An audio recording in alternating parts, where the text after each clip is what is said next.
What's up, everybody? Welcome back to the channel by order of the Peaky Blinders, Season 6, Episode number 4. It's called Sapphire. Obviously, there was a big storyline around the Sapphire with Tommy and his child who... I can't believe she ended up passing away before he could get back. That was really sad. That whole storyline and the way everything... Like, I didn't think we were going on that kind of tangent coming off the previous episode going into that last one. Right. But Tommy went on this wild journey. He met up with Esme. They went to this gypsy graveyard and she introduced him to someone that got the Sapphire and like it took out her 7-year-old daughter. I think she was 7 and blames Tommy for that because of the Sapphire curse. And now he needs to go on a hunt and a mission to find this person and try to reverse this. Even though it feels like it's obviously too late because Ruby is no longer with us. Yeah, he didn't know that at the time that Right. it was, he's trying to get info, but yeah. Seeing where Tommy's mindset goes after this situation, because throughout the whole thing, he's talking about like fixing this and paying for this and giving this person money and doing this and doing that. And Tommy's always been able to just get what he needs done because of his influence and power. Right. And this was one of those situations where his money didn't matter, his influence didn't matter, his intimidation didn't matter. All the stuff that Tommy thinks he controls, it didn't work out to his favor in this spot. And the fact that he's clean, he says that he hears the spirits like clearly now. What kind of reaction is he going to have to the loss of his daughter when he couldn't physically be the one to save her? I mean, just the look on his face. Like, when he's talking to Lizzie and Lizzie tells him, like, just devastation. Yeah. I don't know what he's going to do with himself when they get home, or I wonder if we're going to have, like, a time jump. I don't know what's going to happen, but we've seen Tommy in these emotional states before, and it generally doesn't really go well. Yeah. It's just such a brutal situation because he felt like he was in full control. By the time he got back and then standing in the rain, that shot, like I wanted to know what's going on through his head, so I hope there's not a time jump. I want to know what his immediate reaction is going to be. I only say that because Polly. Because, like, directly after Polly's death, you're going to pay for this 4 years later. Hey, he's clean. Right.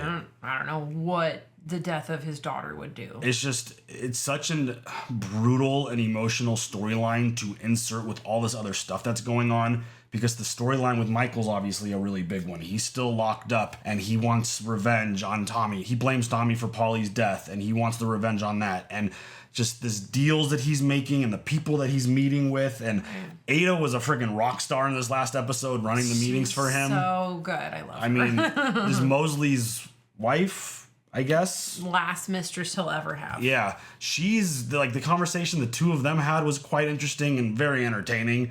Just like watching the shade go back and forth and both of them being super quick with the insults. I thought it was absolutely fantastic. And then the introduction of Jack Nelson in this season. I feel like he is a really interesting character. The way he handles stuff and the way he talks to people. And it's like, I find the dude to be kind of interesting, and the way they introduce and write these characters. He was just like, everyone was just kind of checked out that Tommy wasn't there for the meeting, but couldn't grasp the idea of he has a personal issue that he's dealing with. Right. So God forbid. I know.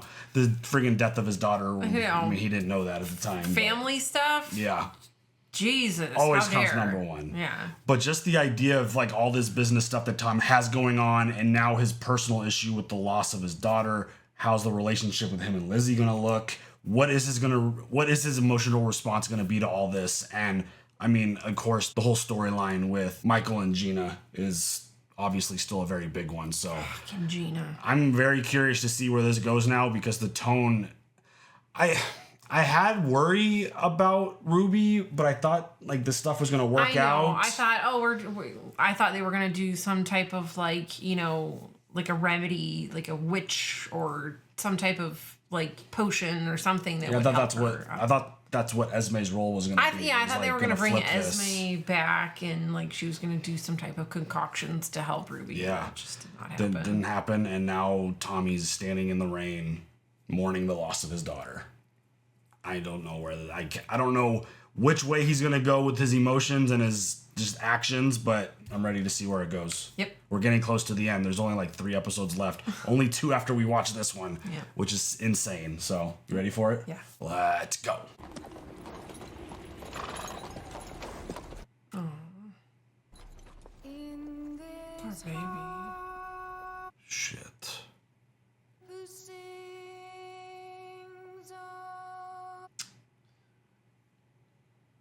The music is not helping the emotions. Jesus. It's making it, oh my god. Unimaginable situation. I can't cry this early into the episode. But it's Ruby. She's just a baby.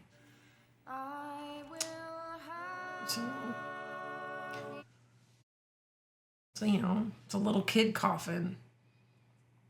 Sucks I shouldn't even have to make those. Uh-oh. Arthur, I've written some words. I can't speak them. You're the oldest. You're speaking for me. Oh, I'm sorry, brother. I gotta do it.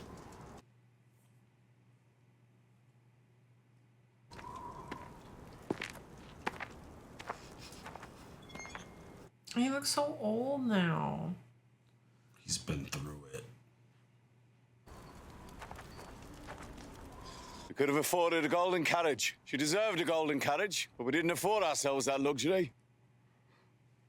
Because gold doesn't work. That was the last lesson that Ruby taught us. Going with that. This place was her favorite place in the whole world. And she used to say, Dad, you never know what's going to come down the river.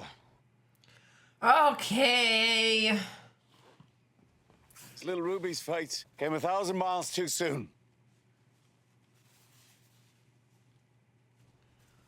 But in her name and in her memory, things will change. And whatever comes down that river from now on, we will make good, we will make peaceful and honest and good, and send it on down the river better than it was. In her memory, we will do this. But for now, we send her on to wherever it is you go, in the hope that if there is a destination, that it's a yard like this, with horses and boats for her to play on.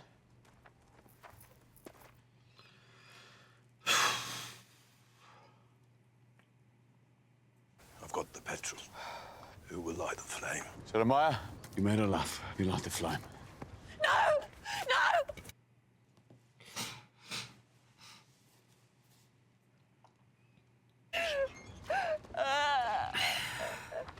I just want to see. I just want to see.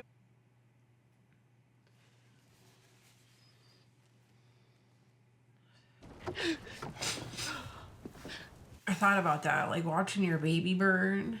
I can't. Oh God, I can't. I can't do it.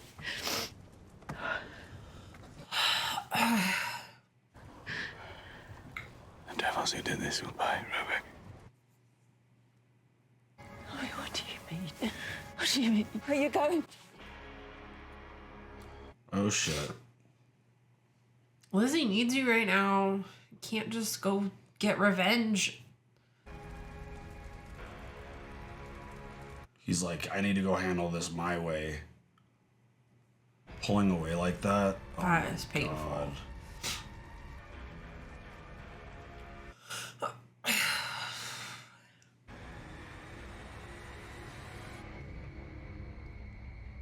Wow. What a start to this episode. So he's going down the angry road Yeah, it seems to that solve way. his pain. I mean, that's mostly the way he handles things. Riley, I think the police are here. Vadney Barwell, Yeah? Who's asking? I'm here on behalf of the Blue Sapphire. Oh shit.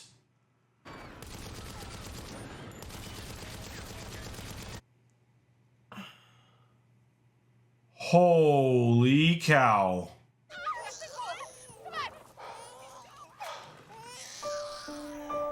That is not what I was expecting from him.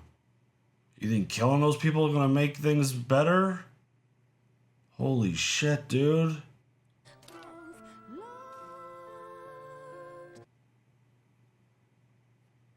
The pain. Oh my God. And he only has one way of dealing with that pain.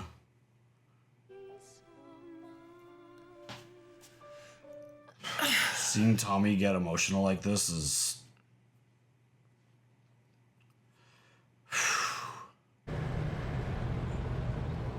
Is he just going camp to camp? Just... This is Esme's. Gold dust. Our business is done, Esme. Get out of the car. Not quite done, Tommy. Some business is still unfinished. Christians say the Lord gives and the Lord takes away. Spirits just took away your child. The same spirits want to give you a different child, Tommy. What child? A daughter lost, a son found.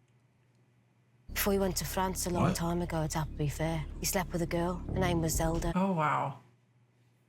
She said you slept together under a hazel tree in May 1914. When she fell pregnant, her father threatened to kill you, but he'd already joined the army and gone away to France. Holy shit. Whoever he is, our business is done here. I brought you to this camp for a reason, and I brought him as well. He's yours. Wow. He calls himself Duke. His mother is dead. He's a thief. He works the fairground, but he says he wants more to life than big wheels and carousels. Sounds like a Shelby. I'll send him to you. If you give me a bit more gold. Is our business done or not, Tommy? What a plot twist. Right? Now he has a grown-ass son that he just found out about. I know where you went. I'm going to spend more hours working in the Commons with Mr. Churchill. His fight is my fight. I sat like a stone and thought about you killing someone in her name. The Shelby institutions will be expanded. I will set up a fund to research the causes and cures of consumption. Did the woman you killed have children? 10,000 children die every year, Lizzie. Go to bed, Tommy. I will not stop! What is this good that you overcome? Shit. I killed a woman and 3 men, and their bodies will be thrown aboard the boat. Like all the other bodies, but I'm stepping off that boat and onto another boat. Do you understand? The doctor from the sanatorium called and said that he needs to speak with you urgently. But I think you are now beyond the help of doctors. Lizzie. Francis said Arthur's here. Oh, dude. This whole situation is so insanely emotional, and just the way he handles stuff. It's like he was talking to Lizzie and went straight to business. I know. And it's like, I mean, that's how he distracts himself. That's how he handles his emotions. He goes, kills people, and then deals with work. Never sleeps. Never sleeps. Or eats. So I ain't speak at the wagon top. I'll be sorry. What are you doing here? Waiting for this fucking cup to fill up.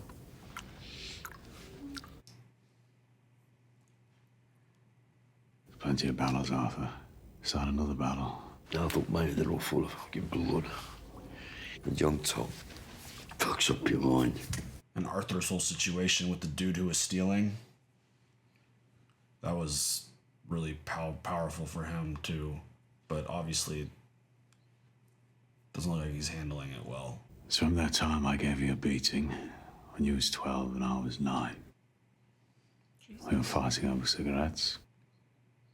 Great. Maybe when I had you down on the ground, I gave you one too many to the head. It was a draw, though, Tom. I bet you. We both agreed. You're so fucked you can't remember, brother. I do remember little things. I know you do. So do I. Oh, fucking Arthur, dude.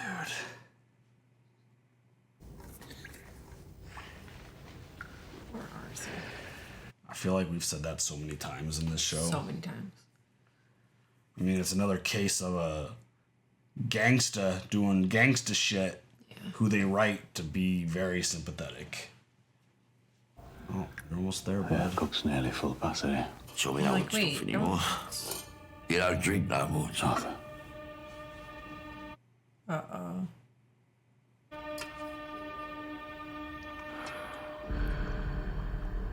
Uh-oh. That's not good. You know when Polly was gone, Arthur, thought I could just march and march. I just kept up that fucking left, right, left, right, left, right, left, right fucking rhythm. I never have to stop. And then Ruby went, and I stumbled and crashed. Now here I am, sat in my arse, on the ground, like a fucking tunneler. Remember the January, Arthur? Remember that night, the tiles crossed, 16 of us sleeping on the boat. The coppers come, we all swim like rats, except for Arthur. Arthur holds them off, all on his own. And I remember I climbed back up on the lock and I looked back and I saw you waving that fucking boat hook in the coppers' faces. That's when I realised, when I had you on the ground all them years ago, it's because you let me win. You wanted me to win. It'll stop because the family needs you to. Remember Dudley Canal, line number 1, 3,172 yards of fucking pitch blackness. Jesus. Just a few more yards to go. Wow. I'll change the fucking world. Holy shit, dude.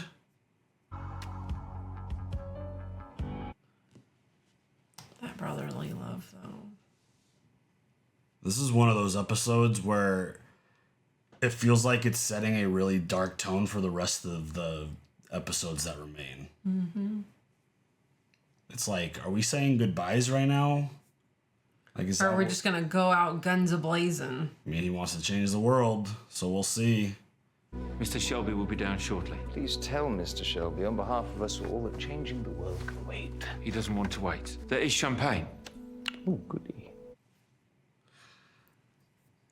Charles, I heard cars. Dad, there's a Bentley and a Rolls Royce. Go to bed, Charles. I can't sleep. I see it when I shut my eyes. Go with your mum. She'll be awake. She holds on to me. Let her hold on to you. Please let her squeeze you. Always let her hold on to you. Go on. Can you tell the children that, please? Let mommy squeeze you. The Shelby, the guests said they would understand. Have you served them drinks? Yes. Yeah.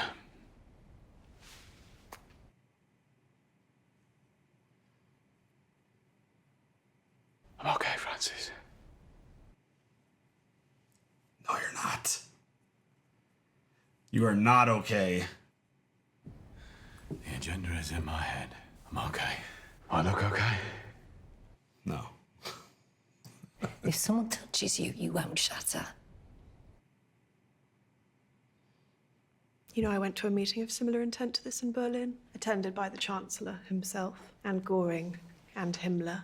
It lasted until the sun came up. We spoke about the future of the world in a serious way. When the first rays of light entered the room, we all stood and stared at it as if it were the world to come. There was no singing, and when breakfast was served on the terrace, they brought up some Jews, and while we ate our eggs, they were forced to eat grass. Fuck this bitch. This bitch is wild. We should all remember this is serious business. She's like, what Horrified. the fuck are you talking about? Yeah. Now look what you've done. You've killed the mood. Let's sing a fucking song to raise our spirits. Go on. In a neat little town they called Belfast, apprentice to trade I was bound, and many's an hour sweet happiness have I spent in that neat little town. A sad misfortune came over. Oh. Oh my god, creeper standing there. Seriously. Those eyes. When I cry. Oh god.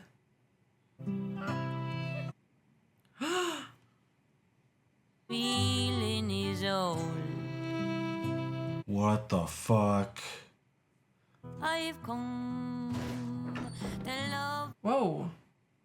But I tap away and I fear and I long. What is she just like beating everybody up because they originally gave it to him, or that they won't give him more? What is this?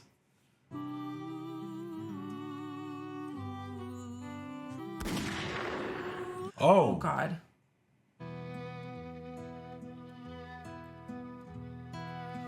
Get it, Ada. Oh dear. So he just... Oh, they wouldn't give him anymore. Is he gonna go commit suicide with all that? God, this episode. Oh.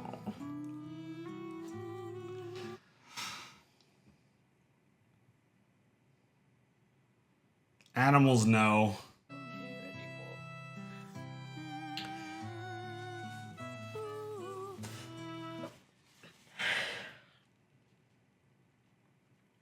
They shone like diamonds. Oh, man. Perhaps, Mr. Mosley, we can turn to what practical things Mr. Nelson can do to further our cause while he is in the country. It's me who has the ear of the President of the United States, which is kind of why I'm here, right? We do indeed have things for you to whisper. Yeah, that was an interesting cut. Tell him we are England. We are the mood England is in. And in Ireland, appeasers to the English abound, but we represent the true, liberated spirit of the country that populated your own. I hear about communists in both places. We are the bulwark against them. When it comes to the working class, we could move our people from republicanism to fascism with just a nudge. They trust us. You ride with hounds, Mr. Mosley. Will you hunt communists? Oh, my hounds are baying. Shelby, you run as a socialist. Well, then a slow pan to him. Right. Oh. Mr. Shelby has one of the largest Commons majorities in England. When the time comes, he'll resign his party whip and run as an independent. But underneath, do you truly believe in the cause, Mr. Shelby? What a scene. Right. Just the black background, the dark, the movement of the camera. I'm here, Mr. Nelson. I'm here 4 nights after, and I'm here. In this room, in this meeting, I'm here and I'm serious. Prove it to him. How? Prove it. Physically. What is the expectation? I don't know. A salute of some kind? Paris Judah. Oh, God. Paris Judah. That thing is going to get us killed. What? Did you just call her? Go to bed. At school, Whoa, they've stopped dude. talking to me. They say the black rub's off. Oh, my God. When they come to power, they'll take her off you. Who's we, bud? They'll send her to Africa. Where will they send you? You're half gypsy. To Egypt, maybe? Your dad was Jewish. He was the son of a tailor in Stetchford. They changed their name to Thorne to stop the bricks coming through the window. So where will they send you, Carl? Mr. Nelson, at present, our weapons are coming from Germany. The British are closing our supply line. This feels very dangerous. Weapons I can give you if they're to be used in a good cause, in light of our new relationship, and since you have proven your commitment in a most extraordinary way, Boston is now officially open for the importation of your merchandise.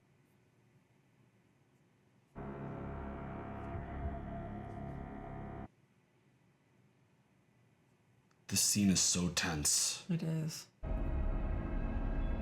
The music's building to something. If we have established what we came here to establish, perhaps we should all say goodnight. Absolutely. Uh-oh. That's a shot. Say hello to my little friend. I mean, I guess for the folks that were at the meeting, it's better that he just goes shooting in the sky. Yeah. But feel free, Tommy, to just remove all of them. That'd be fine. This arrived. It's from a sanatorium. I've already paid Ruby's medical bills. I don't think it's a bill. It says it's urgent. I'm a senior consultant. Uh-oh. Is there something wrong with him? Is there something wrong with Tommy? I mean, I've questioned whether he's been sick for a minute now. They did all those x-rays and tests on him, right? Why didn't you come to bed? I'm typing up my recollection of the meeting. If I do it straight away, I can quote people word for word. The information is more useful to Mr. Churchill if it is word for word.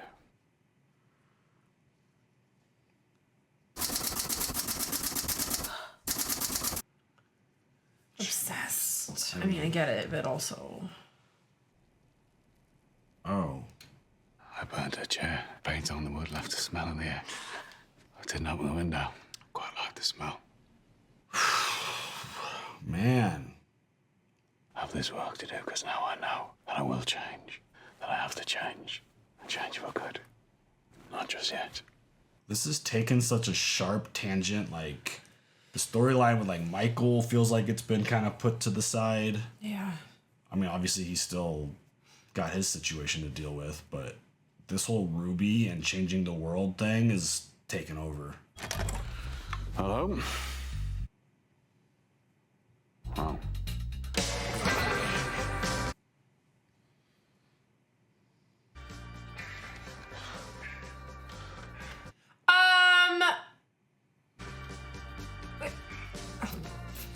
Bitch! I guess Diana's not the last one, huh? I mean, they're both. You could say that for both of them. I mean, wasn't that obvious at some point? It felt like it, right? I don't know. I mean, None of these people are committed to anyone. No, that's true. I didn't know how to read the last interaction between Michael and Gina. Like, that was really weird, too. That conversation they had. Yeah. Caught you, bitch! Keeps this apartment expressly for this purpose, doesn't he? Oh, shit. When I do business with someone, I make it my business to know their secrets. Mosley's reputation is no secret. Not MU. Yeah, I was like, I'm not worried about him. It's you, bitch. Read people's minds, you know, little glances across tables. It's a gift. Yeah. The whole family. Witches and sorcerers. Your uncle will disown you. Fucking his business partner behind his back. You think he has morals? He's a Catholic. Men do what they want. Women do what they are told. Will you tell Michael? Michael is family. So yeah, I'm gonna tell him. I'm just kidding. But you have no interest in me or in Michael. So why don't you just tell me what you actually want?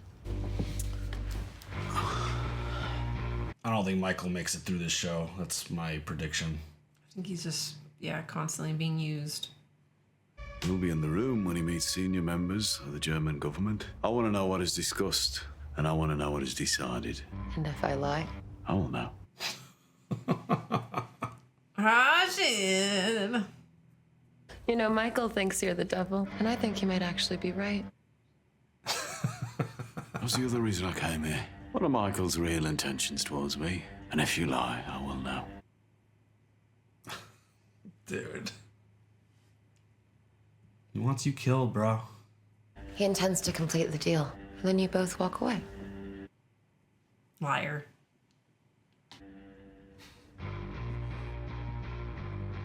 He knew. Yeah. This is like... But, I mean, like, her entire... Yeah, bitch. The entire mood changes. Yeah. When she's like, oh, yeah, and then you're both gonna walk away, bitch.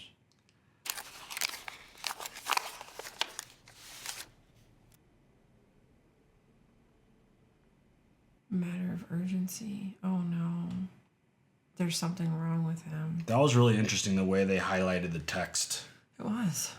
Mr. Shelby, I know that you are still grieving for your daughter, but I have news that cannot wait. Spit it out!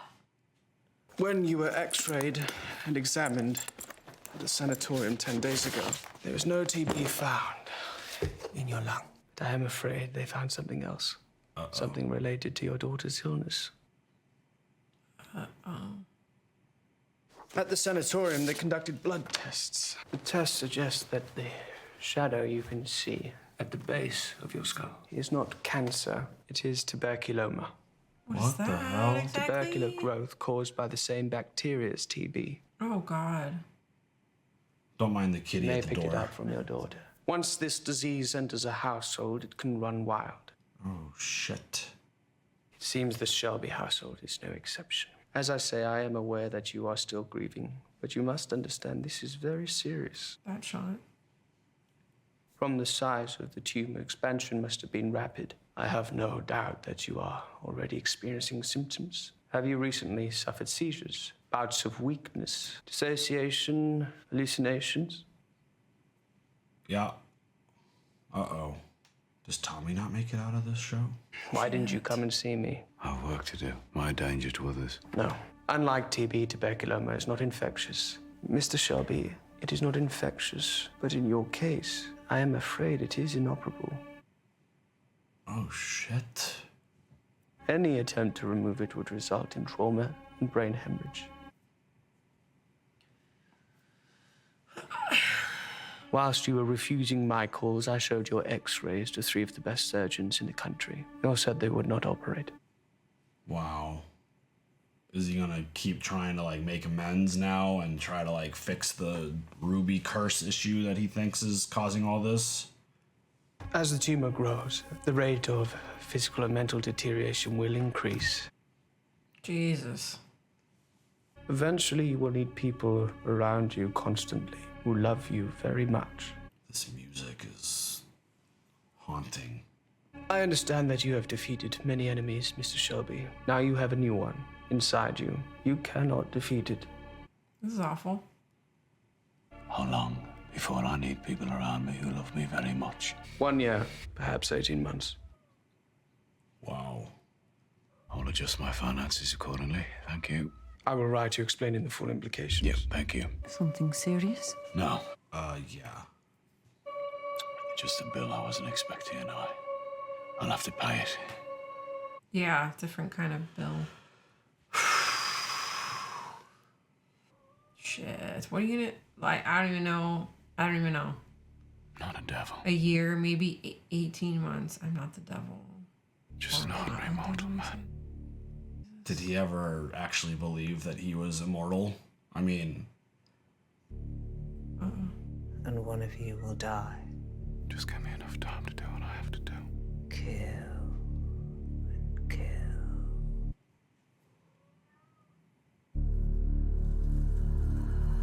Holy shit. What an episode. I mean, that was so insane. I mean, that episode had so much emotion and the tone was so insane and just, again, it's kind of gone in a direction that I really wasn't expecting. It's just, wow. Same. Starting with like the last episode, I really didn't think we were going down this road. I thought more of the focus was going to be on like the whole Michael Gina storyline. Yeah. And then the business stuff that he has working on, obviously doing the stuff with Churchill and like the whole Mosley storyline and all that stuff. This really took a big shift when Ruby got sick. Mm-hmm.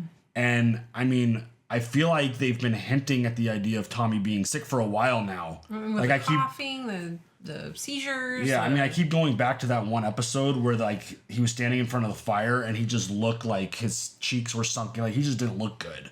And obviously he doesn't sleep a lot. He doesn't eat a lot. If he does either of those things ever, Right, all he does he is smokes smoke cigarettes, and drink. yeah. And I mean, he's picked up water, but he's back to drinking now, it looks like. And just what his mindset is now, the way he just walked to that one camp and just lit those people up the way that he did, just, I was kind of anticipating him to be in that kind of mindset, but I thought he would approach it differently in terms of trying to like... lift the curse. Yeah. Does it lift it if you kill the person that cursed or casted the curse? I don't know how it works in this world, but it feels like in other pieces of content, that's kind of the way you go about doing it, is you take out the person who cursed you or is responsible for the curse. But wow, the fact that we just got a diagnosis that he has a year, maybe 18 months. I mean, this whole episode is just devastation. So just add a tumor on there too. Yeah, I mean, the opening scene and the funeral for Ruby was, I mean, again, I think I would take a different mindset to this if I was like younger, but like having a child and being a girl dad and having daughters, like the idea of what he just went through, unimaginable. And it's, I think it hits a lot harder, obviously, for me now as a girl dad. Yeah. And just the idea of what he went through and just his mindset of trying to like solve the problems the way that he knows how to solve problems. And it's with revenge. It just doesn't work that way, or buying people off. Yeah. Like your money and your intimidation and your tactics don't work in real life, essentially, when it comes to that type of thing. Yeah. I wonder about his son, essentially. There was a big focus of him this episode. Yeah, that was, I'm like, so I wonder how that's going to weave in. Yeah, because I mean, just the way that he's not sleeping now, we could just see her face, and there were a lot of really and interesting. his illegitimate son. Oh, that one. Yeah. Oh, I thought you were talking about his Charlie. Charles, no. Like, we've seen him a lot more, I feel like, this episode than we have in the past. But the son that Esme introduced him to, yeah, I wonder where that's going to go. Because he just totally blew it off completely. But he's... Well, it seemed that way. And then, they just kind of ended that segment of he's a the thief. show. Yeah. And he wants bigger things than going to the circus and stealing. Well, being a part of it, yeah. I'm like, it sounds like perfect candidate for the Peaky Blinders and what Tommy needs to get done. Yeah. I mean, the fact that Esme even put it that way, it's like, yeah, you lost a daughter, but you gained a son. I've been watching him, and it's like, holy shit. Like, yeah, where's that going to go? That, I couldn't even imagine what Tommy, because he doesn't really reveal a lot of what he's feeling. He just moves on to the next thing or tries to focus on business. But like, what are you feeling in that moment? Literally coming off of the funeral of your daughter, and then you're presented that you have this grown-ass son. Like, unbelievable. And the way they just gave us that scene and then went away from it. I know, and then moved on to the next thing. Yeah, that's what I'm saying. Like, how's that going to work in? So we only have like 2 episodes to go. Yeah. I said during the episode that I don't think Michael makes it out. It doesn't feel like Tommy makes it out now. Just everybody dies. I mean, that... Leave the kids. Leave the kids. I don't know how this is going to wrap up, but it feels like there's so much with not a lot left. Yeah. So I can't wait to see how this show wraps up. I mean, it's one of the harder things to do, wrapping up a really good TV show, In 2 knowing when it's episodes? time to end. Yeah. Just in general. Doesn't matter how many episodes you have, just ending it and finding out how to put the bow on the whole story and everything that you've done from the beginning of, a show to the end of it is If they leave a very cliffhanger, I'll be challenging. real upset. I mean, we'll find out very soon. So, Mm-hmm. anything else? Wow. What an episode. That was so emotional. And just the music, too, really so good. set a crazy tone. Yeah. Just throughout every scene. So, you guys share all your thoughts, leave them comments. We'll catch you guys later for the next one. Have a good one. Bye.